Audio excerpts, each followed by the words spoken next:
바로 어제였죠. 8월 20일 오후 서초동 서울중앙지방법원에서 류시원에 대한 형사재판 2차 공판이 있었습니다. 뭔가 큰 다짐을 한 듯 평소보다도 더 굳은 표정으로 법원에 들어섰는데요. 이혼 소송이 진행된 이후 그가 처음으로 입을 열었습니다. 모든 부분을 법정에서 소신껏 성실하게 임하면서 저희 딸을 위해서라도 꼭 진실을 밝히겠습니다. 끝까지 재판을 좀 지켜봐 주셨으면 좋겠습니다. 감사합니다. 이날 재판에는 아내 조모 씨가 검찰 측의 증인으로 참석을 했습니다. 어떠신지 한 말씀만 좀 부탁드릴게요. 이혼 소송 이후 두 부부의 법정 첫 대면입니다.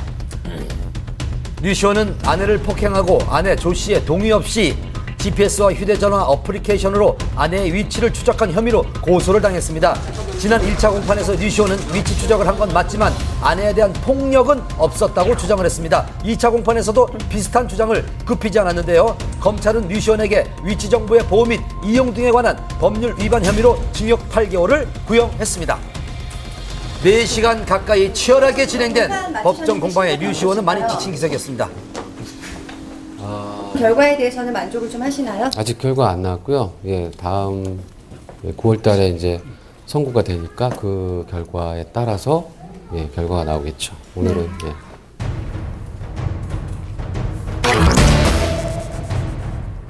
또한 이날은 두 사람 사이에 숨겨왔던 지극히 개인적이고 낯뜨거운 공방전까지 펼쳐졌는데요. 제가 직접 참관해서 자세한 내용을 보고 들을 수 있었습니다. 취재 이어집니다. 결혼 2년 만에 파경을 맞은 류시원 부부. 영원히 내 편일 것 같았던 두 사람이 가장 큰 상처를 주는 적이 되어 다시 만났습니다. 처음으로 법정에서 맞대면을 하게 된 두 사람. 부부간의 낯뜨거운 사생활까지 낱낱이 공개할 정도로 갈등은 심각했습니다. 지금 이곳에서 배우 류시원 씨에 대한 형사재판이 이루어지고 있습니다. 아내 조모 씨도 증인으로 출석해 있는 상태인데요. 폭행 사실 여부를 두고 치열한 공방이 계속되고 있습니다. 이날 법정에서 두 사람은 피의자와 증인 신분으로 마주했습니다. 그런데 공판이 시작되고 얼마 지나지 않아 20분간 휴정이 됐는데요. 재판의 공개 여부가 문제였습니다. 공인으로서 부부간 민감한 얘기가 다수 있으니 비공개로 진행했으면 합니다.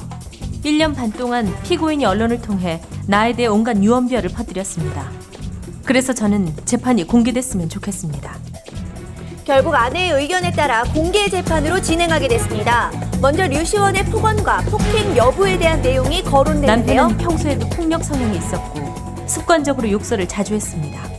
그날도 나에게 폭언을 하며 뺨과 머리를 쳤습니다. 조모 씨는 부부싸움 중에 녹음한 파일을 증거로 제출을 했는데요. 여기엔 내가 웃음냐, 까불지 마라 등 폭언을 하는 류시원의 목소리가 담겨져 있었습니다. 하지만 폭행은 없었다는 게 류시원 측의 입장입니다. 부인이 혼인기간이 짧다 보니까 재산분할 받기가 좀 어려우실 거예요. 폭행이 인정이 되면 위자료를 받을 수 있고 양육권을 인정받는데 아무래도 유리하게 될 테니까. 류시원 측에 의하면 아내 조 씨 측이 요구한 위자료는 재산 분할금과 합친 37억과 월 300만 원의 양육비라고 합니다. 고소의 주된 내용인 위치 추적에 대해서도 양측의 입장은 달랐습니다. 남편 류시원은 의처증 증세가 있었고 그래서 나를 감시하기 위해 GPS를 부착한 것입니다. 아내는 전화를 10번 하면 10번 다 받지 않는 사람이었습니다. 직업 특성상 출장이 많은데 연락이 안 되면 불안했습니다. 조 씨는 류시원의 의처증을 류시원은 조 씨가 가정에 소홀한 것을 문제 삼았는데요. 류시원은 아내가 보낸 휴대전화 동영상을 증거물로 아이가 보고 제출했습니다. 싶다고 했더니 휴대전화 동영상으로 아이가 자지러지게 우는 모습을 40초 동안 보여줬습니다. 그래서 집으로 달려왔더니 나와 아이를 두고 새벽에 집을 나가더군요. 아이를 달래느라 전화를 못 받았다고 하는데 남편은 믿지 않았습니다. 그래서 아이가 우는 걸 찍어서 보냈습니다. 그리고 남편이 집을 나가라고 해서 저는 친정으로 간 겁니다. 남편은 내가 뭘 한다고 해도 믿지 않는 사람이었습니다. 어떤 언쟁을 직접적으로 한 부분은 없었습니다. 다만 이 조 씨의 그 신문 과정에서 류시원 씨의 변호인 측이 강하게 압박을 하면서 이번 그 이혼에 대한 귀책 사유가 조 씨에게 있는 것이 아니냐라고 추궁을 했습니다. 조 씨 측은 이에 대해 강하게 반발했습니다. 제가 산후조리원에 있을 당시 남편의 외도가 있었고 심지어 집으로 그 여자를 불러들였습니다. 이 사실을 본인도 인정했습니다. 아내는 내 휴대전화에 있는 친한 동료들과의 투샷 사진을 보고 그 모든 여자와 외도를 했다고 생각했습니다. 아내는 나 몰래 내가 통화하거나 대화하는 내용을 100여 차례나 녹음해왔습니다. 오히려 아내가 자주 늦은 시간에 외출을 했고 한 번 외출을 하면 남자 명함을